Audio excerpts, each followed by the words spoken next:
প্রত্যাশা, প্রত্যাশা আপনার প্রত্যাশা কি? আমরা তো সিলেক্ট করলাম আমাদের এই দলটাকে নিয়ে। না প্রত্যাশা তো নিশ্চয়ই থাকে।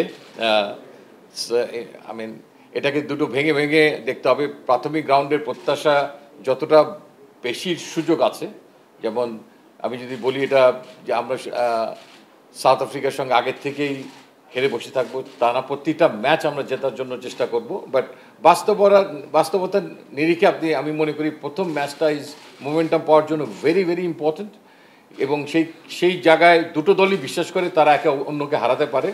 সো দুটো দলই চাপের মধ্যে থাকবে এবং সেটা যারা জয়ী হবে, সেটা যদি আমরা জয়ী হই, আমাদের জন্য রেস্ট ৩টা ম্যাচের থেকে আরও ২টা ম্যাচ আমি সেখানে একটা বিজয়ের সম্ভাবনা অনেক উজ্জ্বল দেখছি।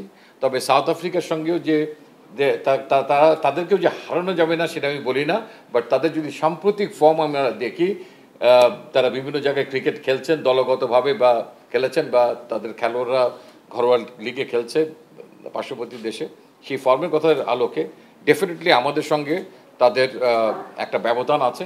সেই ব্যবধানটা হয় তাদের বিলো পারফর্ম করে অথবা আমাদেরকে ওভার পারফর্ম করেই সেটাকে মেক আপ করতে হবে। এছাড়া এই ঘাটতি ঘুচার আমি বাস্তবিক অর্থে আমি সম্ভাবনার আলোটা অনেক কম্পারেটিভলি চান্স, যদি আপনি ক্যালকুলেটিভ চান্সের কথা যদি বলেন, অস্বস্তির জায়গা বলবো যে কেউ যদি ফর্মে না থাকে তাহলে একটা অস্বস্তির একটা তো জায়গা হয়, কিন্তু আমাদের খুব বেশি সেখানে অপশন না থাকার কারণে উই আর শিওর যে আমরা যা করছি আমরা সেখানে কোনো ভুল করছি কিনা।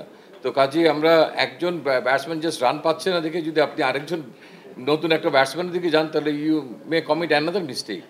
তো আমরা সেই জায়গাটাতে যাইনি। আর আপনার সেকেন্ড কি ছিল? চ্যালেঞ্জিং ডিসকাশনের যে ইস্যুটা সেটা বলেন, অনেক প্রতিটা জায়গাতেই ডিসকাশন হয় কার কী রোল হবে, আমরা 6 ব্যাটার হলে কী দাঁড়াবে টিমের ফরমেশনটা, 7 ব্যাটার হলে কী দাঁড়াবে, সেটা একটা পয়েন্ট থাকে। তবে আমাদের 30 তারিখের ডিসকাশনটা অনেক কম ছিল কম্পারেটিভলি, বরঞ্চ এই দলটা দেওয়ার আগে ডিসকাশনের যে ব্যাপারটা আসছিল যে আমাদের বেশ কিছু খেলোয়াড় হয়তো ঠিক আকাঙ্ক্ষিত ফর্মে তারা ছিলেন না, সেটাই হয়তো আমাদের কিছু আলোচনার মধ্যে এসেছিল। বাট আমরা মোটামুটি এছাড়া আমার মনে হয় না তেমন কোনো আমাদের সমস্যায় পড়তে হয়েছে। আমাদের হাতে তো আপনিও জানেন যে খুব অগণিত খেলোয়াড় নেই যাদেরকে নিয়ে আমরা একে একে বিশ্লেষণ করে এই জায়গায় কার জায়গায় কে রিপ্লেসড হতে পারে, সেরকম খুব একটা সুযোগ আনফর্চুনেটলি আমাদের কাছে ছিল না।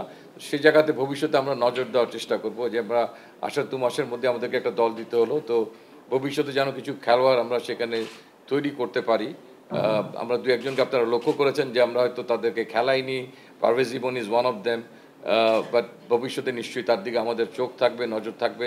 তাকে যে 3টা ম্যাচ খেলায়নি এর মানে এই নয়, তাকে এই প্রিপারেশন স্টেজে তিনি দলের সঙ্গে ছিলেন এবং তিনি সেখান থেকে কিছু শিখতে পেরেছেন এবং তার অ্যাগ্রেসিভ ব্যাটিং করার অ্যাটিটিউডের কারণে ডেফিনেটলি টি-20তে তিনি আমাদের নজরে থাকবেন। আমরা প্রতিটা পদক্ষেপে আমাদের এই প্রাইমারি সিলেকশনটার সময় আমরা ম্যাচ সিনারিওতে যখন চিটাগংয়ে গিয়েছি খেলা, সেই সিনারিওর উপরে প্র্যাকটিসগুলো সেশন দেখতে, সেখান থেকে আসার সময় we had a long meeting, captain এবং কোচ সেখানে ছিল, এবং জাস্ট 30 তারিখে জমা দেওয়ার আগে আরেকটু আমরা সেটা পর্যবেক্ষণ করেছি। আপনি হয়তো বলতে পারেন যে আমরা সৌম্য সরকারকে কেন রাখলাম, তখন তো তিনি সুস্থ ছিলেন না। বাট আমাদের কাছে যে মেডিকেল কমিটির যে ফিডব্যাকটা ছিল এবং আমাদের স্ট্রেংথ অ্যান্ড ট্রেনারের যে ফিডব্যাক ছিল, তার আলোকে আমরা বুঝতে পারছিলাম যে তার অনেক উজ্জ্বল সম্ভাবনা আছে ফেরত আসার এবং শেষ 2টা টি-20 খেলার। সে কারণেই কিন্তু আমরা বলেছি যে দুটো আমাদের রাস্তা খোলা ছিল। একটা হচ্ছে যে একদম ওই দিনে যা অবস্থা, যা ফিটনেস, সেটার উপরে দল ঘোষণা করা। আর একটা হচ্ছে যে কারা কারা সম্ভাব্য ফিরতে পারেন, কিংবা if other thing remain same, তাহলে আমি কি করতাম এই খেলোয়াড়গুলো যদি সব আমাদের দলে থাকতো। এলো খবরের কাগজ, নিখাত, নির্ভীক, নিরপেক্ষ।